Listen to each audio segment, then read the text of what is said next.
ब्राह्मण बचे। तो बाबा ने कहा ऐसा भाग्य तो सारे कल्प में किसी का नहीं है। तो अपने ऐसे श्रेष्ठ भाग्य को सदा स्मृति में रखते हो, सदा ये अनहद गीत मन में गाते रहते हो कि वह भाग्य विधाता बाप और वह मुझ श्रेष्ठ आत्मा का भाग्य है। वह भाग्य विधाता बाप और वह मुझ श्रेष्ठ आत्मा का भाग्य। ये भाग्य का गीत सदा ऑटोमेटिक बजता रहता है। बाप बच्चों को देख देख सदा हर्षित होते हैं। इसको अंडरलाइन करना है। वह भाग्य मेरा, ये भाग्य का गीत ऑटोमेटिक बजता रहता है। तो जिसके अंदर भाग्य का वाह वाह का गीत बजता रहेगा, वो आत्मा ड्रामा की इस किसी भी सीन में अटकेगी नहीं, उलझेगी नहीं। सदा वाह वाह मेरा भाग्य के उमंग उत्साह में आगे उड़ती रहेगी। बच्चे भी हर्षित होते हैं, लेकिन कभी कभी बीच में अपने भाग्य को इमर्ज करने की बजाय मर्ज कर देते हैं। तो अपने भाग्य को इमर्ज्ड रखना है। इमर्ज्ड अर्थात स्मृति में रखना है। तो भगवान बच्चों को देख हर्षित होते हैं, बच्चे भी हर्षित होते हैं, लेकिन कभी कभी बीच में अपने भाग्य को इमर्ज करने की बजाय मर्ज कर देते हैं। जब आप देखते हैं कि बच्चों के अंदर अपने सौभाग्य का नशा निश्चय मर्ज हो जाता है, तो क्या कहेंगे? हाँ, भगवान कहते हैं जब मैं देखता हूं कि बच्चों के अंदर अपने सौभाग्य का नशा निश्चय मर्ज हो जाता है, तो बाबा क्या कहेंगे? ड्रामा।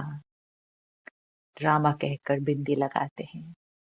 लेकिन बाप दादा सभी बच्चों को सदा ही भाग्य के स्मृति स्वरूप देखना चाहते हैं।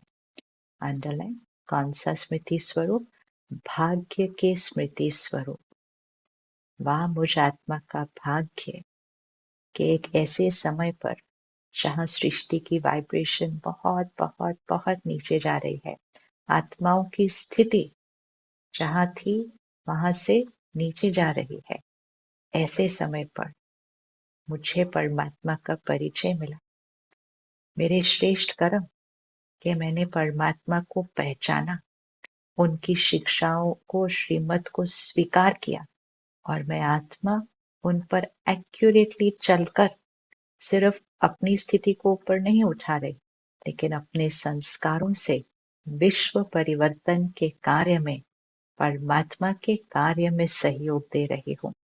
ऐसा भाग्य पूरे कल्प में किसी का नहीं है।